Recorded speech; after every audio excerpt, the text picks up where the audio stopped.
In the early 1900s, three luxury U.S. brands served the rich, the famous, and the powerful.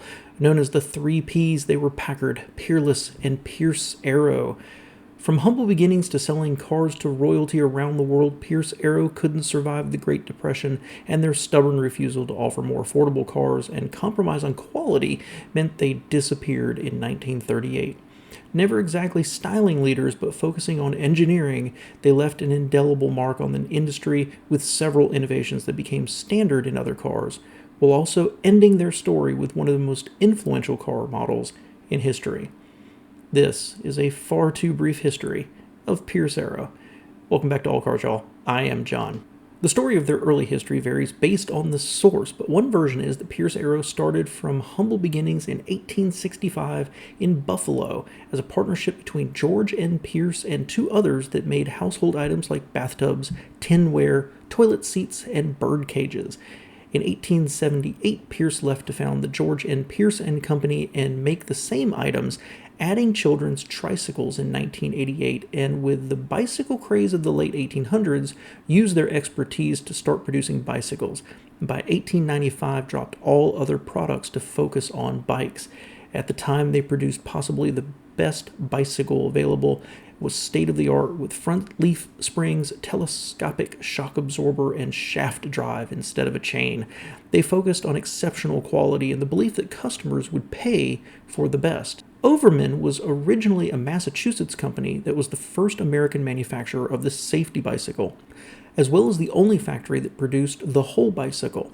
After facing bankruptcy, they reorganized in the late 1890s and began selling a steam-powered car called the Victor Steam Carriage. Pierce in the late 1890s began to experiment with gasoline motors, but licensed the Victor Steam Carriage from Overman. They produced only 6 before they abandoned the project to focus on gas, and by 1901 introduced their first vehicle, the Motorette. The Motorette was a single-cylinder, 2-speed with no reverse carriage with the motor under the seats. The engine was sourced from De Dion and produced 2 3/4 horsepower, and the company sold 25 that first year for $850 each. For 1903, they replaced the engine with one of their own manufacturer, and through 1903 sold a total of about 170. In mid-1903, they introduced the Stanhope, using the Pierce engine again mounted under the seat, but now with 2 forward and 1 reverse speed, and a fold-out seat in front of the driver. Also in 1903, they debuted a larger car with a 15-horsepower De Dion engine, now mounted in the front and capable of carrying 4. This model was the Arrow, and it was followed in 1904 with a new model, the Great Arrow. Pierce decided to focus on larger and more upscale models, and with a 93-inch wheelbase and a 4-cylinder Pierce engine, this car also introduced cast aluminum body panels and set the template for several years of Pierce's models, and it sold for $4,000.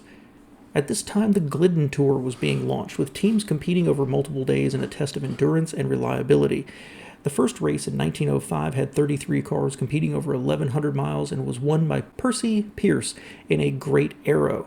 In fact, Pierce won the first 5 Glidden Tour races. By 1905, Pierce was producing some of the biggest and most expensive autos available. The 32-horsepower 2832NN was the biggest seller with a 109-inch wheelbase and priced between $4,000 and $5,000, with the lineup filled out by a smaller 2428N and a larger Model 40P, all with 4 cylinders. In 1906, their new factory, designed by Albert Kahn, opened, giving them room to grow, and in 1907 they introduced their first 6-cylinder cars. The Model 65Q Great Arrow had a 135-inch wheelbase and was priced between $6,500 and $7,750, and with the positive recognition from the Glidden Tours and other awards, sales were strong, and production for the year was sold out before the year began. Now, back in 1899, Mr. George Burge, a wallpaper magnate, had bought into the company as a partner, and in 1907, Pierce was split into 2 companies, with Pierce Arrow Motor Car Company becoming officially launched in 1908. It's unclear why, but Pierce and his family sold out of the company. Percy remained with the bicycle company for a number of years. Burge became the president until 1916, and sadly, George died of a heart attack just 3 years later in 1910.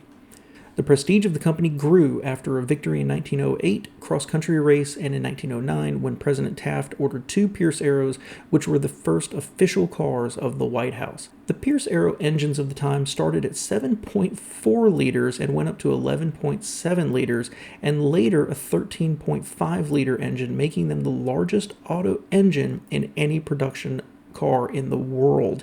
By 1910, Pierce dropped four-cylinder models and offered only six cylinders, which continued all the way through 1929. These 1910s established the lineup for the next 10 years with three basic chassis, the 36, 48, and a 66, essentially the small, middle, and top of the line, with prices ranging from $3,850 to over $7,000, and wheelbases varying from 119 inches to 134 inches. Pierce Arrow's reputation for quality continued to be built, but they began to offer innovations that shaped the automotive world. In 1913, they offered electric headlights, and in 1914, they added electric starter and a fender-mounted headlights. By 1915, the fuel system was pressurized and included a hand pump on the dash, and by 1916, the company was very profitable. It was expanding its factory, and it offered stock to the public for the first time. It was at this time that George Burge retired from the company, selling one half his stock for a cool $7 million. During World War I, Pierce Arrow produced 2- and 5-ton trucks, and after the war, the company introduced their Series 5 cars, refined from the pre-war designs, but with a few major changes that came. The Roaring Twenties kicked off with a dramatic reduction in the lineup. In the 1910s, they'd had about 60 combinations of body and chassis. After the war, only the mid-size 48 series continued and only 10 factory body styles, and the cast aluminum body panels were replaced with 14-gauge aluminum, although some other pieces were still cast. The engine is of particular interest. While still a T-head design, it now had multiple valves with 2 intake and 2 exhaust valves, boosting performance. They also began using 2 spark plugs per cylinder with dual coils and distributors, and the driver had the option of using one set of plugs or the other, or both at the same time. The oil pressure regulator could supply more oil to the bearings under load. By this point, the engine made 100 horsepower and the car was capable of 75 miles an hour. The car had an air pump driven off the transmission to inflate tires or air springs. It also got four-wheel brakes, then vacuum-assisted brakes. Shockingly, the steering wheel was finally moved to the left side. The 1920 new Pierce Arrow was now the Series 32, with prices ranging from $6,500 to $8,500. In 1924, they added the Series 80, a less expensive, simpler, and smaller car on a 130-inch wheelbase without the multiple-valve 6-cylinder or pressurized fuel tank and other advancements, but sold for less than $3,000 to about $4,000, and it was by far the best-selling car in the lineup. In 1928, the Series 81 was a revised version of the 80, but the styling changes to the radiator and headlights didn't resonate with the public.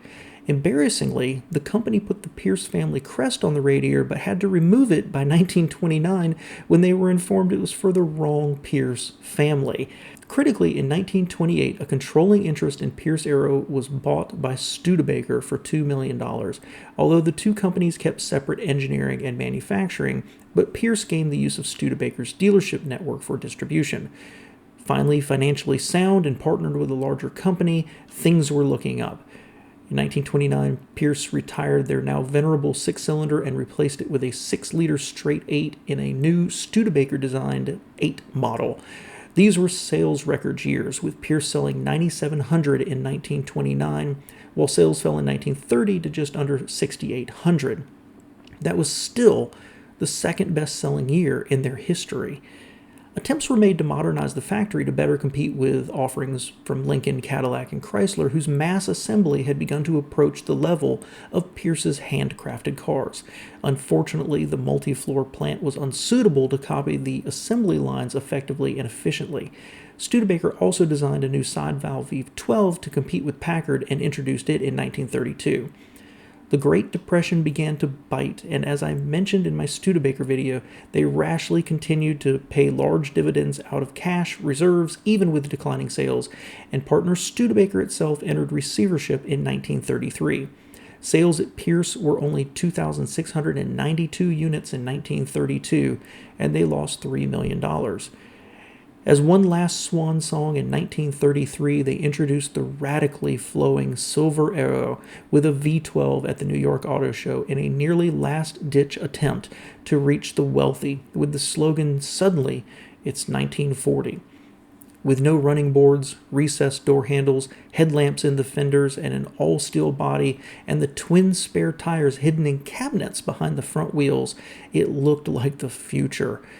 The brainchild of Phil Wright, a 20-something-year-old designer who'd worked at GM in their art and color section under the legendary Harley Earl, design of the car had begun in 1932, and while the car was well received, its $10,000 price failed to attract buyers as even the wealthy were hesitant to spend that much in the worst of the Great Depression, much less be seen in them, and at a price 25% above a Cadillac. A group of investors from Buffalo bought control of the company in 1933, intending to produce a smaller, less expensive car, but they could not pull together the loan necessary in the economic conditions. It was reorganized at a break-even point of 3,000 cars a year, but in 1933 they only managed to sell 2,152 units. The existing lineup was tweaked in 1934 to help make it more affordable, but with an entry-level price of $2,195, it was still expensive. Sales continued to fall, with 1,740 in 1934 and just 875 in 1935. In 1936, they attempted to freshen the lineup as well as created a line of camper trailers called the Travelodge for cash flow, but sales fell to 787 and completely tanked with just 166 in 1937. By 1938, the company had no new money sources, poor sales, and it finally closed its doors, ending this period of automotive history. Pierce was another example of a world-class luxury car that failed to survive the Depression, but in some ways their innovations and exceptional engineering made their mark for decades. Critically, Pierce Arrow did not move during the Depression to offer less expensive cars as Packard had to keep sales and cash flow going, nor did a larger corporate savior come along to rescue them. Those fender mounter headlights caught on and eventually became standard, as did many styling cues from the Silver Arrow, such as its recessed handles. Interesting to think about is that the Silver Arrow's styling was so advanced, it's hard not to think that it would have still been fresh after World War II ended if they could have made it that long. Other innovations like vacuum-assisted brakes went on to be standard by others as well. The equipment used to make the V12 engines were sold to another company, and they were used to make fire engines for years. Interestingly, in the 1930s, the Rio Grande Southern Railroad converted 5 Pierce Arrows into motorized rail cars, essentially buses or trucks on rail wheels, which became nicknamed Galloping Goose and operated all the way into the 1950s. The railroad needed a way to deliver freight and mail without running expensive and heavy trains, and they used the geese until they ended up going out of business. Thanks for being here, and thanks to all our Patreon supporters. If you support independent content like this and news opinions, please consider supporting the channel. Thanks for being here, guys.